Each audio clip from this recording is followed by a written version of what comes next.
talk about interventions, when you're thinking about interventions, sometimes it's with the student, sometimes it's with other students. And that's something to talk about in the IEP meetings, something to talk about the parents, because sometimes the parents want to be there when you're doing that, or they want to make sure you know what they're going to say, because that's really sensitive for a parent to know that you're going to be talking about their child in that way. We also have, most all behavior classrooms have the issue of when kids do learn what sets kids off and what makes them mad and go off, then they use that to their advantage and they just pick at it and pick at it. Mm-hmm. And then you're just really. Well, it's still learn in trial and error as well, but then that goes back to that broader discussion and thing about, what to do, but it's just like siblings, right? We, very quickly, we can figure out.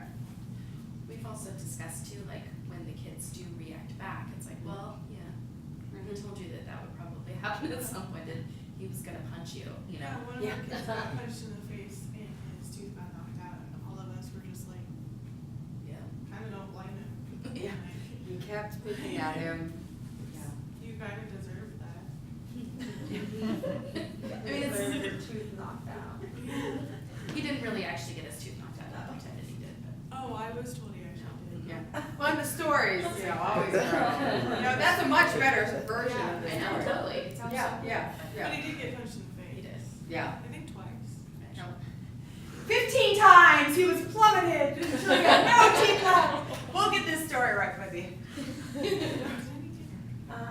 My name is Johanna, and from like the reflection stuff, I haven't really like looked into them, but one of the things that I've noticed within the times that I've been in school, working in schools, one thing that I've noticed a lot this year was that most of our, I work in the ELT program, and most of them never pass their alpha score English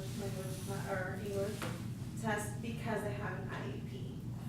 Most of the kids in our class have an IEP, so as because ESOL is going to be my focus when I graduate, how do I reach to them in that sense? So having a double. And that's hard. Our students that have two areas With that it's they like need that, support. and then Well, we'll talk more, a little bit more about strategies, and of course, it's going to be really individual, but it'll definitely need very structured instruction from the standpoint of, there's not just having them try to pick things up on their own, but to be explicitly taught. And going back to your question, I mean, the tough part about trying to get kids caught up is when you look at, and I think I maybe made the joke last time, but so looking at, it takes between 7 and 150 repetitions for kids to master things, right? So you'll have your kids at the 7, and then you've got your kids that need 150. And so there's so that's where, when we talk about some of the instructional strategies and some of the things that we're doing, you're trying to get as many repetitions in as short of a period of time as possible. And so that's one of those tricky things. I know if you ever watched me get my son dressed in the morning, you would probably be like, what is she doing? Because whenever there's a new topic or a new thing I'm introducing, in my head I try to say it 10 times the first time I say it, right? Because I've got to at least get 7. So the first time I say it, I'm gonna hit, and now my daughter will say, I already said that because I'm repeating it, right? And she's 5. She's like, why do you keep saying it? And I was like, because I gotta get to 10. So I'll be like, look at your gray pants. You look so good in those gray pants. Okay, put your foot through the gray pants. This is gray, this is gray. I'm like, look over here, do you see this? It's great. And in my head, I'm getting until I hit 10 before I stop. So I probably look a little silly from the outside, but luckily nobody can see me do that. But that's the tricky part, is for those students that have so much more to learn, and to learn at a slower pace. It's all about trying to get those repetitions in, meaningful repetitions in as many as you can, in the amount of time that you have. That doesn't mean that it needs to be boring. Sometimes when people hear repetition, that you think, so you can alter the formats, you can change how you're doing it, but ultimately, it's all about repetition. And we know that in other areas, but sometimes don't like to take it and apply it in education. I help out with the girls' basketball team. And like, you know, like the reps, right? Have you ever, anybody who's ever played sports knows that you're going to do shooting drills again, and then you're gonna do them tomorrow, and then you're gonna do them the next day, and you're gonna do them again. And like Larry Bird, right? He would shoot 100 free throws every single day, his entire career. But that got him to the point where when Michael Jordan was asked if you could have one person take the game-winning shot and it wasn't you, he said Larry Bird. But if you look at the number of repetitions that Larry Bird got in to do that, it's astronomical. Or Jerry Rice, when you look at his workout routine that like got published, like these things didn't happen by accident. They got millions of repetitions, and very purposefully so. And the same thing applies when we talk about in schools, mastering something and becoming proficient at something takes a lot of repetition. And it's when you can get into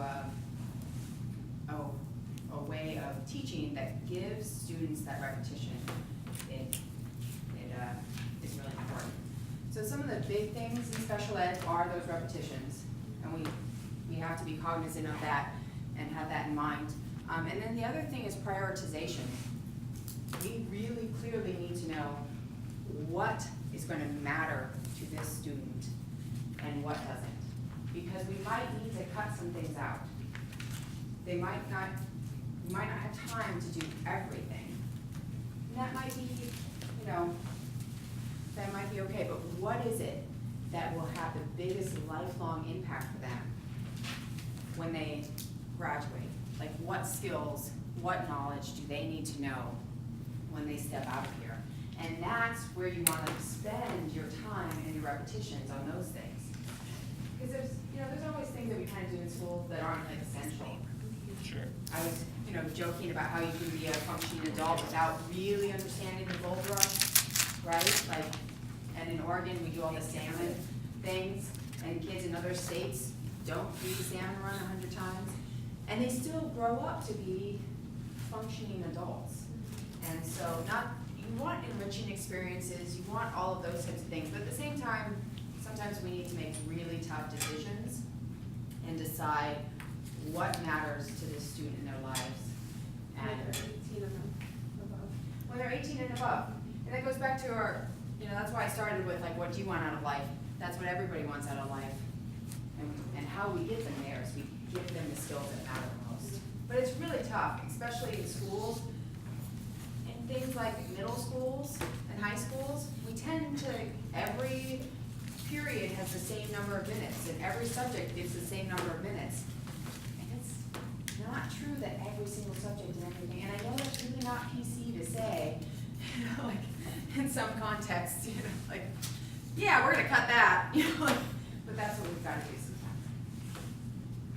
And in kindergarten, right, they have 90 minutes of reading, and they're supposed to have 90 minutes of reading and 90 minutes of math, and there's no social skills built into that at all. Like, what's really a priority for a 5 or 6 year old who's just starting school? How to be a friend and how to participate appropriately, or 90 minutes of math? Well, and I think what's interesting about some of those things, I like to joke that there's progress and the illusion of progress. And sometimes when we don't lay the foundation, then we pay for it for a really long time.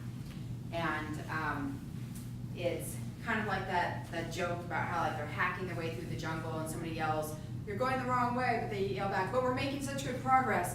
And so like sometimes we just want to jump in, right? And we just want to start. And we forget that if we lay the foundation and teach them how do you be a good student, how do I function as a human being in our society, and then they'll get so much more out of school for the next 12 years if we give them that foundation. And then same things, there's all these things that we think that kids should just like know. Like, for example, we somehow forgot what it was like to be 5. Right. What it was like to not know these things. Well, that's like when people like talk about like the carefree days of childhood. I'm like, what are you talking about? Because given the skills that and the knowledge that a 5-year-old has, their days are challenging. You know, my daughter, when she gets done with preschool, she is wiped out. That is hard stuff, right? Like, it really, truly is. It maxes her out. In fact, like sometimes as I'm walking up to the building, they've got glass, once she sees me, she starts to break down.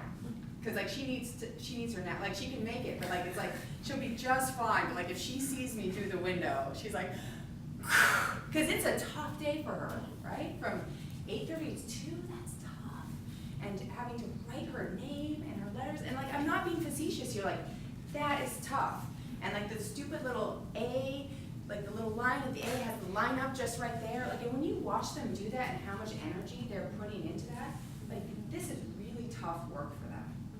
And we forget that because if we went back to kindergarten, it would be easy for us. And so we sometimes project, it's kind of like the curse of knowledge. Like, we know all these things, but we also know things like how to study.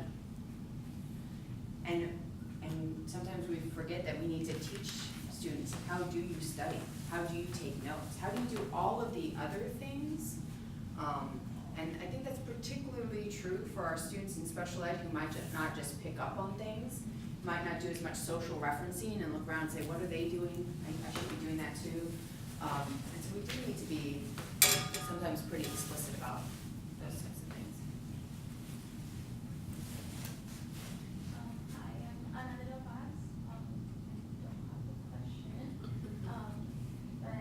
Yeah, like from the readings and from the class, like I've been learning way more since I do interpret in IEPs. Mhm. So like gaining all this knowledge is like helpful.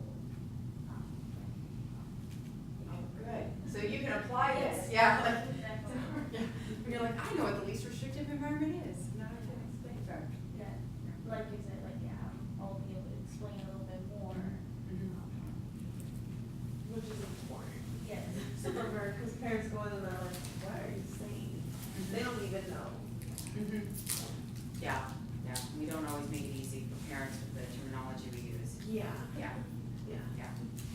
But I know when I write reports, I've got 2 audiences I'm always trying to write for. I've got the parents and then I've got other professionals.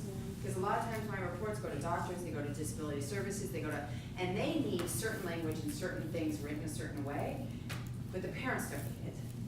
And they don't care what the standard error of measurement showed between, but like somebody else does that, and services matter. Yeah, so I was trying to balance that.